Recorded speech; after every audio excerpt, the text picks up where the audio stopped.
وسلم وشر الأمور محدثاتها وكل محدثة بدعة وكل بدعة ضلالة وكل ضلالة في النار. أما بعد أعوذ بالله السميع العليم من الشيطان الرجيم وإذا سألك عبادي عني فإني قريب أجيب دعوة الداعي إذا دعان. ہر قسم کی تعریفات اللہ مالک الملک کے لیے جنہوں نے جنات اور انسان کو حقیقی معنوں میں اپنی پوجا اپنی بندگی اور اپنی عبادت کے لیے بنایا. عرب حارب اور گنت و بے شمار درود و سلام حضرت اقدس حضرت محمد کریم صلی اللہ علیہ وسلم کی ذات اقدس پر کہ جن کو اللہ تبارک و تعالیٰ نے اہل کائنات کی ہدایت اور ان کی رہنمائی کے لیے مبعوث فرمایا. اللہ تبارک و تعالیٰ نے آپ کے اوپر اپنی آخری کتاب کا نزول فرما کر کائنات کے لوگوں کو ہدایت کی آخری دستاویز کی طرف بڑے احسن طریقے سے بلا لیا. اس کتاب حمید میں زندگی گزارنے کے تمام طریقے نہایت احسن اور بلیغ انداز کے اندر وعدے کر دیے گئے ہیں. اس کے اندر کوئی ایسی بات نہیں جس کے حوالے سے رہنمائی موجود نہ ہو. چنانچہ ابتلاؤں آزمائش اور مصیبتوں کے حوالے سے 3 طبقات کا ذکر میں نے گزشتہ خطبہ جمعہ میں آپ کے سامنے کیا تھا کہ ابتلائیں بعض لوگوں کے لیے امتحان ہوتی ہیں اور بعض لوگوں کے لیے تنبیہ اور مجرموں کے لیے اللہ تبارک و تعالیٰ کے عذاب کا کوڑا ہوتی ہیں. ان آزمائش اور ابتلاؤں سے نکلنے کے لیے انسانوں کو کیا کرنا چاہیے، اس حوالے سے اپنی مختصر گزارشات کو آپ حضرات روش گزار کرنے کی کوشش کی جائے گی. مسلسل سفروں کی وجہ سے اور مسلسل جگراتوں کی وجہ سے طبیعت کے اوپر بہت دباؤ تھا، گلے کے اوپر بھی، ویسے بھی جسم اور روح کے اوپر بھی. لیکن آپ حضرات کی خدمت میں حاضر ہونے کا مقصد اپنی چند گزارشات کو آپ حضرات کی گوش گزار کرنا تھا. حضرات گرامی قدر، جب ابتلائیں اور مصیبتیں انسان کے اوپر حملہ آور ہو جاتی ہیں تو پہلا کام انسان کو کرنے کی ضرورت یہ ہوتی ہے کہ اللہ تبارک و تعالیٰ کی بارگاہ میں آ کر اس کے سامنے اپنے دستے سوال کو پھیلا دیا جائے. جب انسان گڑ گڑا کر اللہ قبول حاکمین کی بارگاہ میں آ کر اس سے دعاؤں کو مانگتا ہے تو اللہ تبارک و تعالیٰ اس کی ابتلاؤں کو دور فرما دیتے ہیں، اس کی مسائل کو دور فرما دیتے ہیں.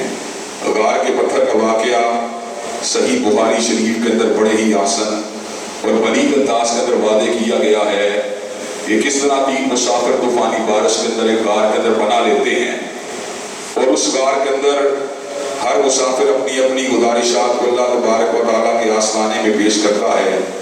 وہ ٹنوں وزنی پتھر کہ جس کو کرینوں کے ذریعے ہٹایا نہیں جا سکتا تھا، جب اللہ تبارک و تعالیٰ کی بارگاہ میں آ کے خلوصیت سے دعا کی گئی تو اللہ تبارک و تعالیٰ نے اس پتھر کو ہٹا دیا. سیدنا یونس علیہ السلام مچھلی کے پیٹ کے اندر موجود تھے. آپ نے اللہ تبارک و تعالیٰ سے دعا مانگی، لا الہ الا انت سبحانک انی کنت من الظالمین. اے میرے پروردگار، آپ کے سوا کوئی الہ حق نہیں ہے اور آپ کی ذات پاک ہے اس تکلیف سے جو مجھ کو پہنچی ہے.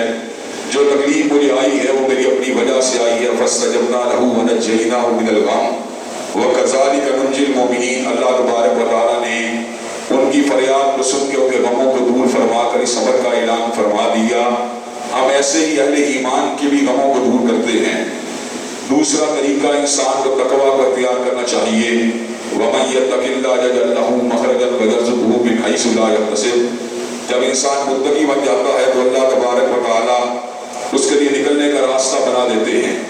تیسری بات یہ ہے کہ انسان اپنے گناہوں پہ توبہ کرے. جب انسان توبہ کا طلبگار ہو جاتا ہے تو اللہ تبارک و تعالیٰ اس کی مشکلات کو حل فرما دیتے ہیں.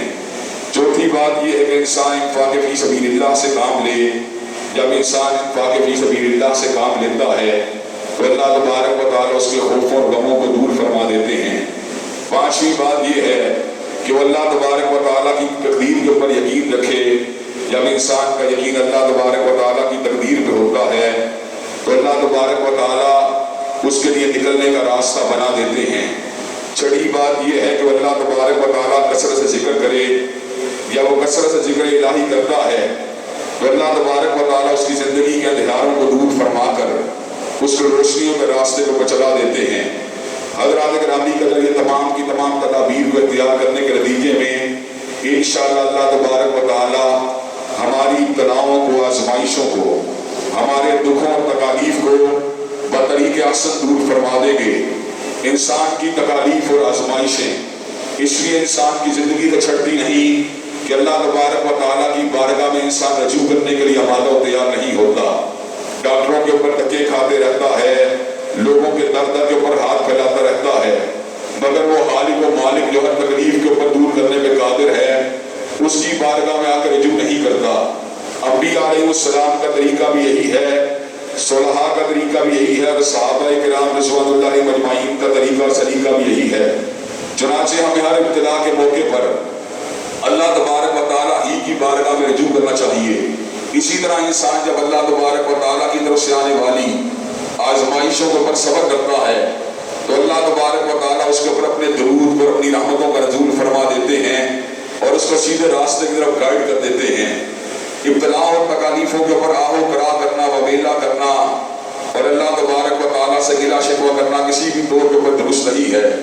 انسان کا یہ طرز عمل ہونا چاہیے کہ ربنا افرغ علینا صبرا وثبت اقدامنا وانصرنا علی القوم الکافرین، اے ہمارے رب ہمارے اوپر صبر کا نزول فرما، ہمارے قدموں کو مضبوط فرما اور ہمیں کافروں کے مقابلے کے اوپر غلبہ عطا فرما۔ حضرات گرامی قدر، اللہ تبارک و تعالیٰ انسانوں کے درمیان اپنے دنوں کو پھیرتے رہتے ہیں۔ تلک الایام نداولها بین الناس، اللہ تبارک و تعالیٰ کبھی غم کو لاتے ہیں، کبھی راحت کو، کبھی بیماری کو لاتے ہیں، کبھی شفا کو، کبھی ازردگی کو لاتے ہیں، کبھی خوشی کو۔ حضرات گرامی قدر، ہر چیز میرے رب کے قبضہ اختیار میں ہے، چنانچہ انسان کو اللہ تبارک و تعالیٰ ہی کی طرف عنابت کرنی چاہیے۔ حضرات گرامی قدر، اللہ تبارک و تعالیٰ کے حبیب حضرت رسول اللہ صلی اللہ علیہ وسلم نے عقیدے کے حوالے سے اپنے نواسے اور بڑے نواسے سیدنا حسن کو دعائے قنوت سکھلاتے ہوئے یہ بات بتلائی تھی کہ انہ لا یذل من والیت ولا یعز من عادیت، جس کو اللہ تبارک و تعالیٰ اپنا ولی بنا لے اسے کوئی ذلیل نہیں کر سکتا، اور جس سے پروردگار عالم کی دشمنی ہو جائے اس کو کوئی عزت نہیں دے سکتا۔ چنانچہ عزت کا حصول ہو یا شفا کا حصول یا ابتلاؤں سے نجات حاصل کرنے کی تگودو ہو، انسان کو اپنی سوچوں کا، اپنی جدوجہد کا مرکز و محور اللہ تبارک و تعالیٰ ہی کی ذات کو بنانا چاہیے۔ الیس اللہ بکاف عبدہ، پروردگار عالم نے کلام حمید میں صبر کا اعلان فرما دیا کہ اللہ تبارک و تعالیٰ اپنے بندے کے لیے کافی نہیں ہے۔ یقیناً میری بیوی، میرے بچے، میرے والدین، میرے دوست احباب میرے لیے کافی نہیں ہیں، لیکن میرا رب میرے لیے کافی و شافی ہے۔ اگر میرا اپنے رب سے تعلق مضبوط ہوگا تو اللہ تبارک و تعالیٰ گردوں کو سہارا دینے والے، ڈوبتوں کو پار لگانے والے، بیماروں کو شفا دینے والے، بھوکوں کو رزق دینے والے ہیں۔ اس آزمائش کی گھڑی کے اندر ہمیں اپنا احتساب کرنے کی ضرورت ہے، اپنے اعمال کا جائزہ لینے کی ضرورت ہے۔ اگر ہم حقیقی معنوں میں اپنا احتساب کریں گے اور احتساب کے بعد اللہ تبارک و تعالیٰ کی بارگاہ کے اندر آ کے رجوع کریں گے تو اللہ تبارک و تعالیٰ انشاءاللہ ہمارے مصائب کو، ہماری تکالیف کو دور فرما دے گا۔ اگر انبیاء علیہ السلام اللہ تبارک و تعالیٰ سے دعاؤں سے اور اس کے ذکر سے بے نیاز نہیں ہوئے تو ہمیں بھی اللہ تبارک و تعالیٰ کی یاد اور اس کے ذکر سے بے نیاز نہیں ہونا چاہیے۔ ہر آن، ہر لحظہ، ہر لمحہ اس سے دعاؤں کو بھی مانگتے رہنا چاہیے، اس سے اپنی امید کو بھی وسطہ کرتے رہنا چاہیے، اسی کے خوف کو اپنے دل میں جگہ دینی چاہیے۔ امید اس بات کی ہونی چاہیے کہ اللہ تبارک و تعالیٰ ارحم الراحمین ہیں، خیر الغافرین ہیں، اور خوف اس بات کا ہونا چاہیے کہیں میرے غم، کہیں میرے گناہ، کہیں میری سیئات، کہیں میری نافرمانیاں میرے آگے نہ آ جائیں۔ اگر انسان اپنے گناہوں کا خوف اپنے دل میں رکھے اور اپنی اصلاح کرے اور اللہ تبارک و تعالیٰ سے اپنی امید کو وسطہ کرے تو اللہ تبارک و تعالیٰ انسانوں کی امید کو ضائع نہیں جانے دیتے۔ حضرت رسول اللہ نے صبر کا اعلان فرما دیا کہ حدیث قدسیانہ ان ظن عبدی ما بی، کہ اللہ تبارک و تعالیٰ اپنے بندے کے گمان کے ساتھ ہے۔ جیسا بندہ اللہ تبارک و تعالیٰ کے بارے میں گمان کرتا ہے اللہ بھی ویسا ہی انسان کا معاملہ فرما دیتے ہیں۔ انشاءاللہ ان آزمائشوں سے، ان تکالیف سے، ان مشکلات سے گزرنے کے لیے اور ان کا مقابلہ کرنے کے لیے ہمیں ہر لحظہ، ہر لمحہ اللہ تبارک و تعالیٰ کی بارگاہ کے اندر جھکتے رہنا چاہیے۔ اس کی یاد اور اس کا ذکر کرنے والا بندہ کس طرح کا ہوتا ہے؟ اللہ تبارک و تعالیٰ نے اعلان فرما دیا فاذکرونی اذکرکم، تم میرا ذکر کرو میں تمہارا ذکر کروں گا۔ والذی یصلی علیکم وملائکتہ لیخرجکم من الظلمات الی النور وکان بالمؤمنین رحیما، وہ اس کے فرشتے تمہارے اوپر درود بھیجیں گے تاکہ تمہیں اندھیروں سے نکال کر روشنیوں کے راستے پہ چلا دیے جائے۔ اللہ تبارک و تعالیٰ سے دعا ہے کہ اللہ تبارک و تعالیٰ ہمیں فتنوں، آزمائشوں، تکالیف اور ابتلاؤں کے دوران ان تدابیر کو اختیار کرنے کی توفیق دے جن کو اختیار حضرت رسول اللہ نے کیا، جن کو حضرت آدم نے کیا، جن کو حضرت نوح نے کیا، حضرت ابراہیم نے کیا، جناب موسیٰ کلیم نے کیا، جناب اسماعیل ذبیح نے کیا، حضور کی امت کے اندر صدیق و فاروق نے کیا، عثمان و علی نے کیا، ائمہ دین نے کیا. حضرات گرامی کے اندر ہم نے ہر آن، ہر لحظہ، ہر لمحہ دعاؤں کو لوگوں کی قبول ہوتے ہوئے دیکھا. اللہ ازل سے وہی ہے، اب تک وہی رہے گا. حامی ہے میری ذات کے اندر، حامی ہے میری کردار کے اندر، حامی ہے میری گفتار کے اندر، حامی ہے میرے توکل کے اندر، حامی ہے میرے ایمان کے اندر، حامی ہے میرے ذکر کے اندر، حامی ہے میری دعاؤں کے اندر. اگر میری دعاؤں کے اندر سچائی ہو، خلوص ہو، اللہ تبارک و تعالیٰ کے رجوع کا پورا جذبہ موجود ہو، یہ کیوں کر ممکن ہے کہ اللہ تبارک و تعالیٰ میری دعاؤں کو قبول نہ کرے؟ میری دعاؤں کے پس منظر میں ان کو بھی یقینی ہوتی ہے. دوسری، اس مصیبت سے نکلنے کے بعد نئی گناہ کرنے کا پلان ہوتا ہے. اگر میری دعاؤں کے اندر خلوص ہو اور میری دعا کے اندر یہ بات موجود ہو، اللہ جو ہو گیا سو ہو گیا، لیکن آئندہ کی زندگی میں تیری نافرمانی نہیں ہوگی، تو اللہ تبارک و تعالیٰ اپنے فضل و کرم سے کبھی بھی ہمیں ضائع نہیں جانے دے گا. اللہ تبارک و تعالیٰ فطرت انسانی کا ذکر کرتے ہوئے اس بات کا ذکر سورہ قیامہ میں یوں فرماتے ہیں، بل یرید الانسان لیفجر امامہ. انسان تو یہ چاہتا ہے آئندہ آنے والی زندگی اللہ کی نافرمانی کے اندر گزرے. شہوات انسان کو مرغوب ہے، حب زر انسان کو مرغوب ہے، یہ عورتوں کی محبت انسان کو مرغوب ہے. جب انسان ابتلا سے باہر نکلتا ہے پھر وہی کام کرنا شروع کر دیتا ہے. آئیے مل کے اللہ تبارک و تعالیٰ سچی توبہ کرے، حقیقی معنوں میں اس کے سامنے جھکنے کا ارادہ کرے، حقیقی معنوں میں اس کے سامنے ہاتھوں کو پھیلانے کا ارادہ کرے.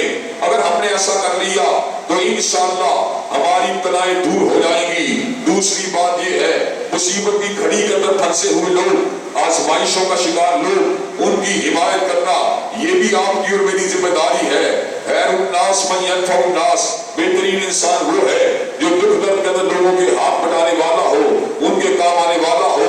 اگر آج ہم ان کے کام آئیں گے تو اللہ تبارک و تعالیٰ نہ کرے، اللہ نہ کرے، اللہ نہ کرے، یہی آزمائش اگر ہمارے اوپر آ گئی تو اللہ تبارک و تعالیٰ یقیناً ہماری حمایت کرنے والے بندوں کو بھی پیدا فرما دے گا جو ہمارے لیے بھی وہی کردار ادا کریں گے جو ہم نے ان کے لیے کیا ہے. اللہ تبارک و تعالیٰ ہمیں تمام تدابیر کو اختیار کرنے کی توفیق دے، جن تدابیر کے برابر پیرا ہو کر اللہ تبارک و تعالیٰ کے فضل، اس کی رحمت، اس کے کرم نوازی کے ساتھ انبیاء علیہ السلام کی مشکلات مٹی، صحابہ کرام کی مشکلات مٹی، اولیاء اللہ کی مشکلات مٹی. حضرات گرامی قدر، ہم نے دعاؤں کے اثر کو، ہم نے تقویٰ کے اثر کو، ہم نے ذکر اذکار کے اثر کو ہر گھر میں دیکھا. اپنے دادا دادی کی دعاؤں کو قبول ہوتے ہوئے دیکھا، اپنے نانا نانی کی دعاؤں کو قبول ہوتے ہوئے دیکھا، اپنے باپوں اپنی ماں کی دعاؤں کو قبول ہوتے ہوئے دیکھا. اپنی زندگی میں گناہ کے باوجود، اپنی زندگی میں سیئات کے باوجود اپنی دعاؤں کو پورا ہوتے ہوئے دیکھا. کل جس رب نے ہماری دعاؤں کو قبول کیا تھا، انشاءاللہ آنے والے کل بھی وہی پروردگار ہماری دعاؤں کو قبول کرے گا. اللہ تبارک و تعالی ہم سب کو اپنی بارگاہ کے اندر جھکنے والا اور اپنے سامنے رجوع کرنے والا بنائے. وآخر دعوانا الحمدللہ رب العالمین علیہ وسلم. وشر الامور محدثاتها وكل محدثۃ بدعۃ وكل بدعۃ ضلالہ وكل ضلالۃ فی النار. حضرات گرامی قدر 6 اور 7 ستمبر کے دن ہمارے دفاع کی یادگار ہیں اور ختم نبوت کی یادگار ہیں. پاکستان نظریاتی مملکت ہے جس کی سرحدوں کا دفاع 6 ستمبر کو فوج پاکستان نے کیا، اور پاکستان نظریاتی مملکت ہے جس کی نظریاتی سرحدوں کا دفاع علماء اسلام نے 1974 میں کیا، اور اس بات کا اعلان کر دیا جو حضور کی ختم نبوت کو نہیں مانتا، جو آپ کو آخری نبی نہیں مانتا، جو آپ کو آخری رسول نہیں مانتا، جو آپ کو ناطق آخری ناطق وحی نہیں مانتا، وہ لعنتی ہے، وہ کذاب ہے، وہ صدیق ہے، وہ مرتد ہے، وہ بے ایمان ہے. حضور کے بعد جو بھی دعوی نبوت کرے اس میں لعنتیں برستی رہے گی، مگر حضور کے بعد کوئی نبی نہیں ہو سکتا. آج اس مرکز سے، حضرت علامہ شہید کے مرکز سے، مولانا ثناء اللہ مرسلی، مولانا محمد حسین بٹالوی کا یہ بیٹا اس امر کا اعلان کر دینا چاہتا ہے، جب تک ہم زندہ رہیں گے قادیانی مرتدوں کے نافذانے بغاوت کرتے رہیں گے اور حضور کی ختم نبوت کا نعرہ لگاتے رہیں گے. اور جو بھی ان مرتدوں کی حمایت کرے گا، چاہے عمران کرے ہم نہیں مانیں گے، میاں صاحب کرے ہم نہیں مانیں گے، اسٹیبلشمنٹ کرے ہم نہیں مانیں گے،